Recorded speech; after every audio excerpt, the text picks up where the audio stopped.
होते रहते हैं, कोई दिक्कत नहीं है, क्योंकि कंस का पिता है ना।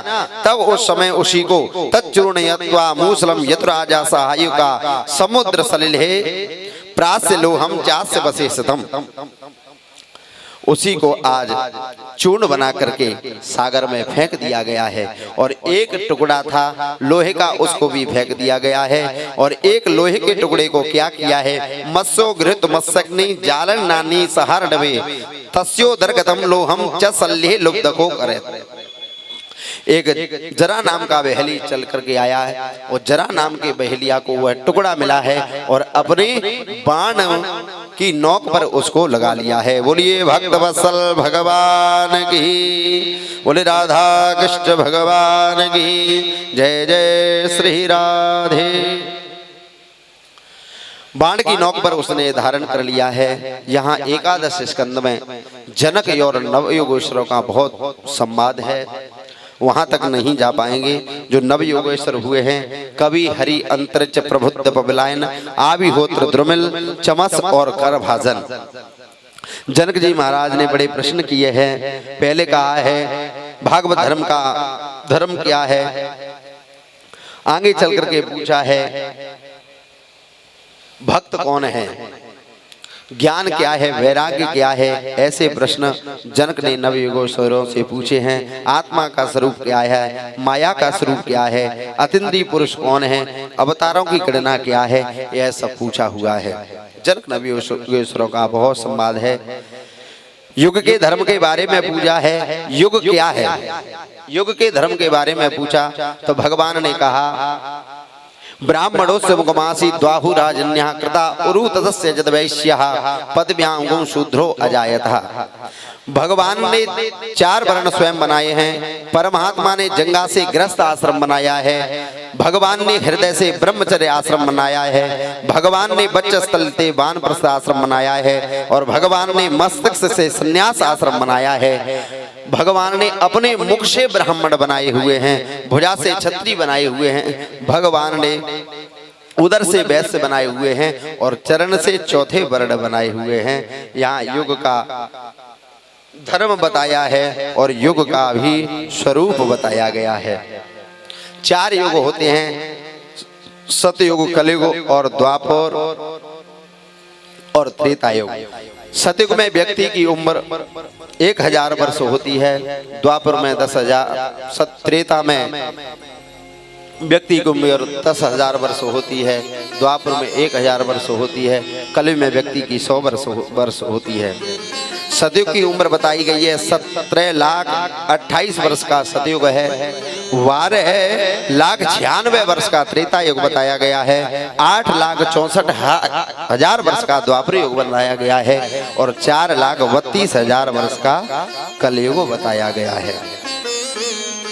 यहाँ श्राप लगा हुआ है। एक दिन भगवान ने सभी से कहा है कि इस स्थान को छोड़ करके मुझे ऐसा संकेत हो रहा है, अशुभ का अनुभव हो रहा है, एक स्थान पर चलिए, वहां गंगा माँ की पूजा करेंगे।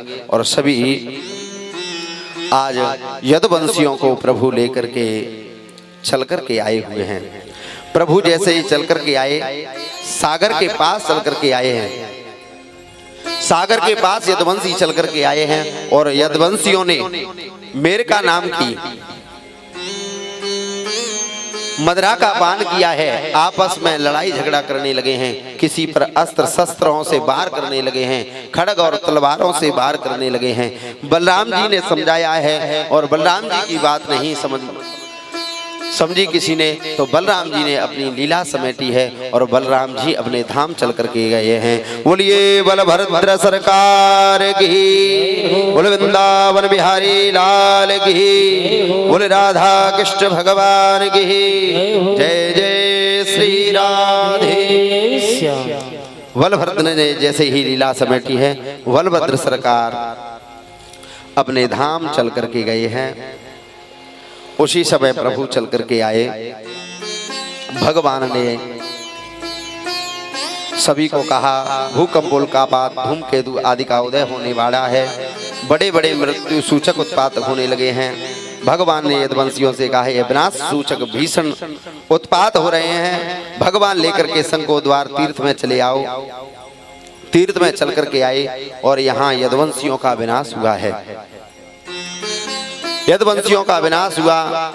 सारे यदुवंशी जब अस्त्र शस्त्र समाप्त हो गए थे, सागर के तट पर वो एरका नाम की घास जमी थी, तलवार का कार्य कर रही थी, एक दूसरे में मार करके यदुवंशियों का विनाश। भगवान ने समझाया है, फिर भी यह समझ में किसी के में नहीं आया, तो भगवान आज उदास होकर के आज पीपल के वृक्ष के नीचे बाएं चरण को रखकर, बाएं चरण के ऊपर दाहिना चरण रख करके प्रभु आज शयन कर रहे थे। एक बहेलिया चल करके आया है और बहेलिया ने देखा है, चरण लाल देश ने देखा है कि हिरण की यह जिब्या है, और उस समय बहेलिया ने बाण मार दिया है, और जैसे ही बाण लगा है तो भगवान के चरण में जाकर के आघात हुआ है और भगवान के चरण में जाकर के लगा है। यह भगवान के चरण में ही जाकर के यह बाण क्यों लगा है? भगवान की छाती में यह बाण क्यों नहीं लगा? ये भगवान के मस्तिष्क में बाण क्यों नहीं लगा है? ये भगवान के हाथों में बाण क्यों नहीं लगा? भगवान के चरण में बाण क्यों लगा है? आपके पास 2 मिनट टाइम है तो इस कथा को भी सुना दूं। एक समय की बात है कि दुर्वासा ऋषि चातुर्मास करने के लिए आ रहे थे।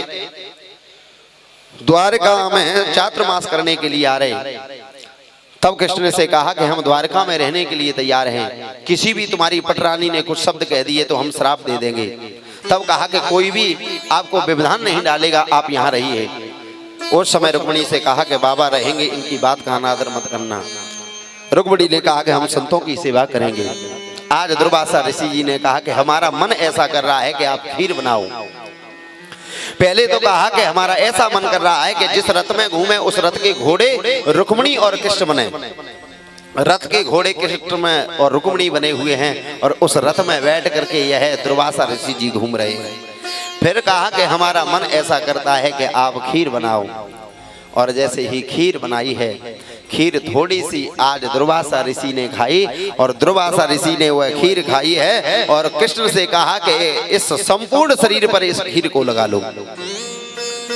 अब संत का आदेश है, कृष्ण ने क्या किया कि संपूर्ण शरीर पर खीर लगा ली है, पर चरणों में नहीं लगाई है, क्योंकि संत की प्रसादी है। चरणों में लगाऊंगा तो बहुत प्रसादी का अपमान हो जाएगा। और उसी समय रुक्मिणी चल करके आई हैं। रुक्मिणी ने दृश्य देखा, कृष्ण भगवान से कहा कि प्रभु यह खीर खाने की वस्तु है, आपने संपूर्ण शरीर पर लगा ली है, बाबा की बात में आ गए हैं आप। ऐसा शब्द दुर्वासा ऋषि जी ने सुना है।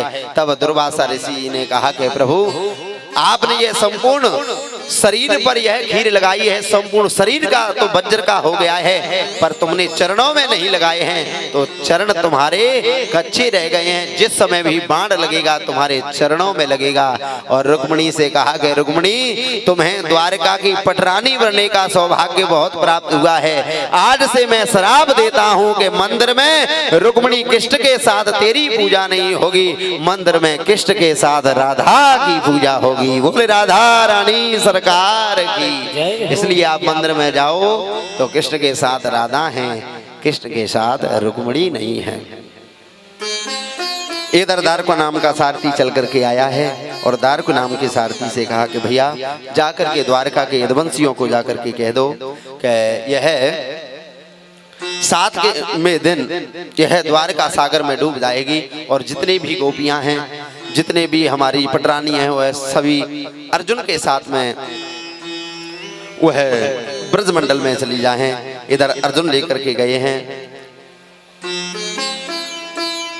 अर्जुन गोपियों को लेकर करके गए।